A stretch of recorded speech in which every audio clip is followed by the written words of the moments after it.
साथ संगत जी प्यार से कहिए धन निरंकार जी। सांसारिक भक्ति में ही लगे रहते, लेकिन इसकी कृपा है कि समय के सद्गुरु के द्वारा इस निरंकार को जान करके भक्ति कर रहे हैं। साथ संगत जी, पूरे ब्रह्मांड में 10 चीज़ें हैं। एक निराकार है और एक निराकार की माया। एक रचनाकार होता है, एक रचनाकार की रचना। जैसे एक कुंभकार होता है और एक उसकी जो रचना होती है, तो रचना तो अनेकों होती है।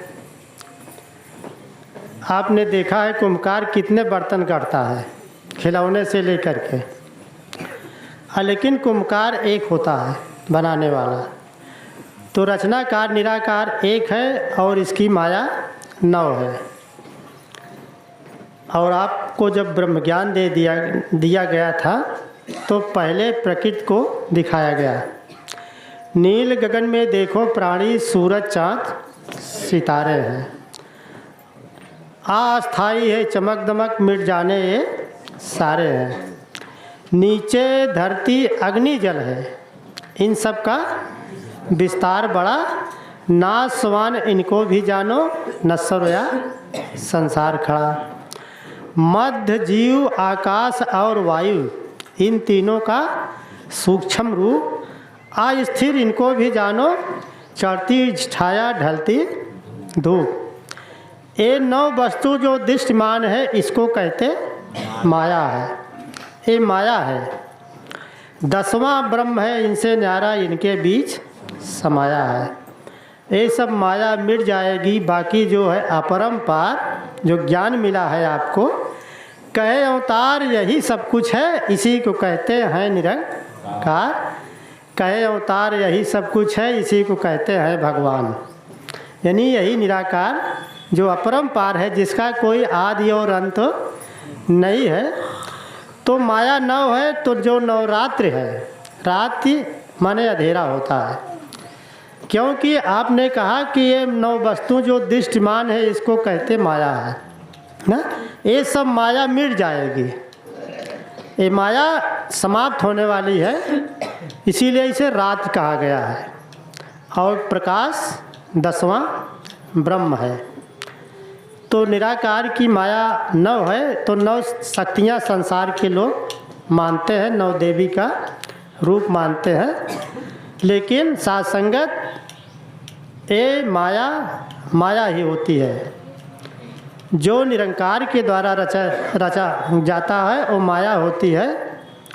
श्रीमद् भागवत गीता में भगवान श्री कृष्ण जी ने अर्जुन से कहा कि अर्जुन, ए पन्ना देवता भक्ता जनते श्रद्धावान बिता ते अप मामेव कौनते अजंत अभित पूर्वकम। हे अर्जुन, श्रद्धा से युक्त जो भगत अन्य देवताओं की उपासना करते हैं, वह मेरी ही उपासना करते हैं। अहमेव सर्वयज्ञा नाम भोक्ता चा परभ्रेव चा ना तो मामाभ जानत तत्व ना ताश्चवंते। मैं ही सभी यज्ञों को पाने वाला हूँ, यानी सभी यज्ञों का भोग करने वाले मैं ही हूँ। आप चाहे जिसको चढ़ाओ, लेकिन पाएगा निरंकार ही। और स्वामी भी, इन सभी यज्ञों का मालिक भी मैं ही हूँ। ना तो मामाप जानन तत्व ना, लेकिन मनुष्य जो है मुझको तत्व से नहीं जान पाता, जो माया की उपासना करता है। ताश चवंतते, इसलिए वह गिरते हैं, यानी बार बार पुनर्जन्म को प्राप्त करते हैं, जन्मते और मरते हैं, मुक्ति नहीं होती है। यान्ति देवव्रता देवान, पितृ यान्ति पितृव्रता, भूतान यान्ति भूतेज्या, यान्ति मध्या जिनोपमाम। लेकिन देवताओं को पूजने वाले जो भगत होते हैं, वो शरीर छोड़ने के बाद देवता को प्राप्त होते हैं, देव योनियों को प्राप्त होते हैं। पितृयान्ति पितृव्रता, पितरों को पूजने वाले पितर लोग को प्राप्त होते हैं, यानी पुनः मनुष्य योनि को प्राप्त होते हैं शरीर छोड़ने के बाद। भूतान यान्ति भूतेज्या, और भूतों की उपासना करने वाले थान पहलवान मजार आदि भूतों की उपासना करने वाले ये शरीर छोड़ने के बाद भूत योनियों को प्राप्त होते हैं। यान्ति मद्दा जिनोपमाद। लेकिन मेरे भगत शरीर छोड़ने के बाद वह मुझको प्राप्त होते हैं, ऐसे मेरे भक्तों का जन्म नहीं होता है। यानी आप निरंकार को जान करके भक्ति कर रहे हैं, तो जिसका मन निर्मल होता है वही प्रभु परमात्मा को पाता है, सद्गुरु को भाता है। निर्मल मन जन सो मोहि पावा, मोहि कपट छल छिद्र न भावा। तो कवि आगे लिखते हैं कि करुणा निधि या कानून बनावा, निर्मल मन जन सो मोहि पावा। कि निरंकार यानी सद्गुरु का ये कानून है, ये नियम है, ये संविधान है कि वो वही मुझको पाता है जिसका मन निर्मल होता है। मोह कपट छल छिद्र न भावा। कपट छल छिद्र माने 420 जिसे आप कहते हो, ये मुझको प्यारी नहीं है। ये ऐसे मनुष्य इस निरंकार को नहीं पाते हैं।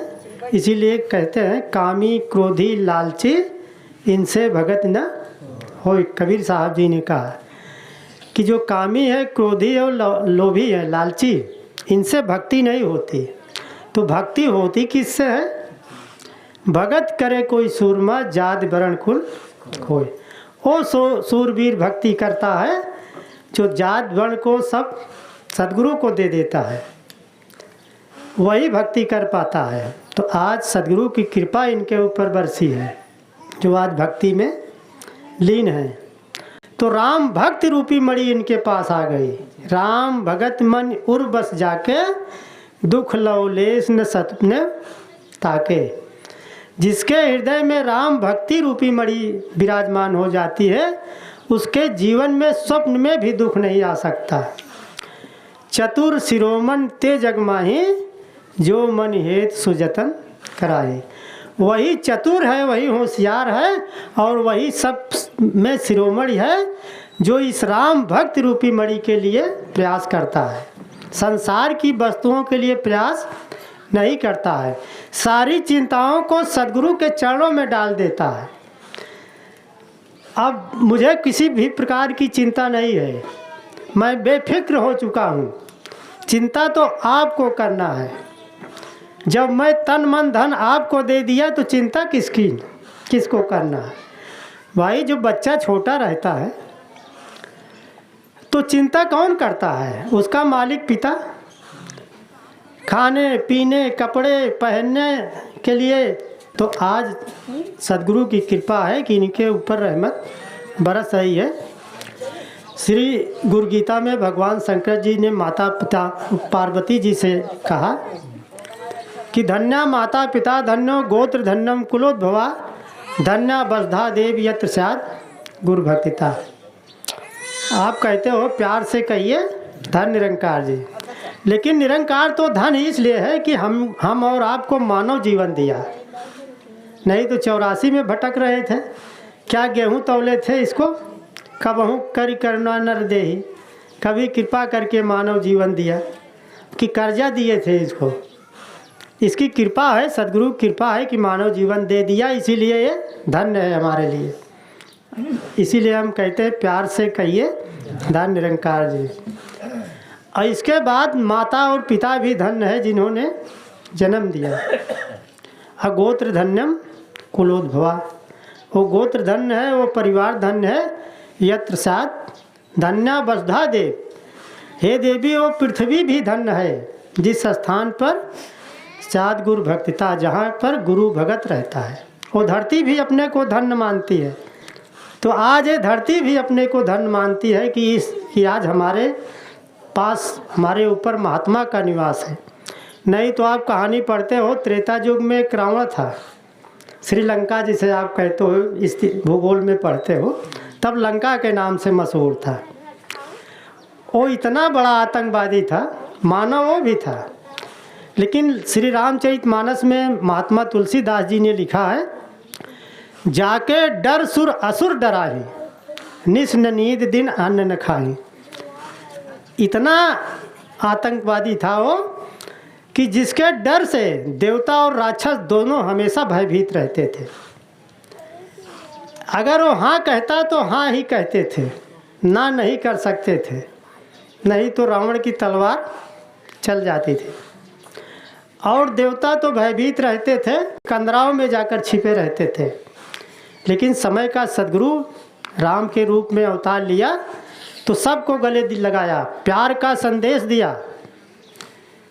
प्रभु तर उतर कप डार पर ते किए आप समान, तुलसी काहू न राम सो साहिब सील निधान। भालू बंदर प्रभु धरती पर रहने वाले, भालू बंदर वृक्षों पर, लेकिन उन सबको भी अपने समान बना लिया। तो तुलसी कहूँ न राम सो साहिब सील निधान। तो इस राम के समान, इस सद्गुरु के समान सीलवान कौन है, दयालु कौन है जो सबको समान बना रहा है। आज मेरा सद्गुरु सबको समान बना रहा है, सबको महात्मा बना दिया, किसी को अलग से कोई पद नहीं मिला। इसीलिए जो मिलते हैं तो कहते हैं प्यार से कहिए महात्मा जी धन निरंकार, सबको समान बना दिया। आज समय का सद्गुरु यही पैगाम दे रहा है, प्यार मिलवर्तन नम्रता का, कि प्यार से रहिए, मिलवर्तन से रहिए और हमेशा नम्रता को धारण कीजिए, जिससे संसार में सुख और शांति की बौछार हो और पूरा विश्व सुखमय हो जाए। दास इन्हीं चंद शब्दों से इजाज़त चाहता है। प्यार से कहिए धन निरंकार जी।